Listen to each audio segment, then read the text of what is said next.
એટલે અત્યારે પ્રશ્ન તમને પૂછ્યો કે જોનાર છે એ શબ્દ વગર સમજી જાય છે, એ તમને ખબર છે? તો હવે જ્યાં લગીને આની ખબર નહીં પડે કે શબ્દ વગર આ સમજી જાય છે, આ અંદર સમજવા વાળું બીજું કોઈ તત્વ જ નથી. મન બુદ્ધિ કેવી રીતે સમજી શકે? મન બુદ્ધિ તો રેકોર્ડ થયેલી વસ્તુ છે, એ સમજે કેવી રીતે? સમજવાની બધી વસ્તુ આની જ છે, કોઈની નથી બીજાની.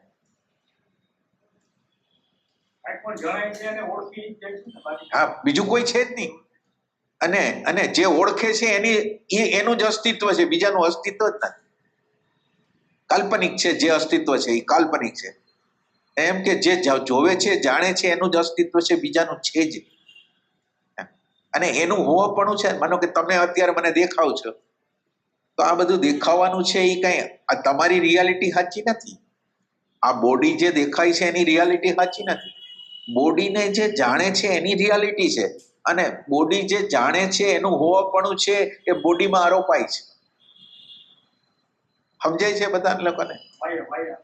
દાખલા તરીકે આ તમારી બોડી છે, આ બોડી મારે આંખ દ્વારા, મારા આંખના કીકી દ્વારા અંદર વાઇબ્રેશન મેસેજ લઈને જાય કે આ આકૃતિ આ ટાઈપની છે, એટલે અંદર ડેટા પડેલા હોય, એટલે કે આ નામના ભાઈ છે. તો આ બધી વસ્તુ આવી રીતે અંદર આવે છે, અને અંદર આવે છે એટલે એને અહીંયા લગીને બતાવ્યું કે આકૃતિ આ છે, વ્યક્તિ આ છે. એટલે એનો મિકેનિકલ રીતે, જેમ વોટ્સએપ ની અંદર મેસેજ આવે એવી રીતે યાંત્રિક રીતે. હવે પછી મેસેજને કોઈક વાંચે છે, એ વાંચે છે, એના તરફ કોઈની નજર નથી.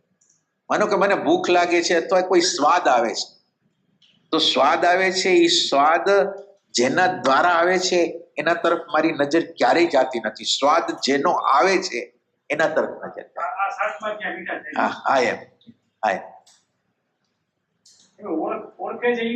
ઓળખે છે એના તરફ આપણી નજર જ નથી.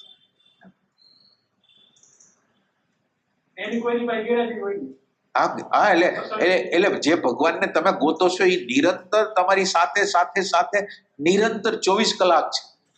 24 કલાક છે, ખાલી એના તરફ જોવાની વાર છે, બસ એટલું જ છે.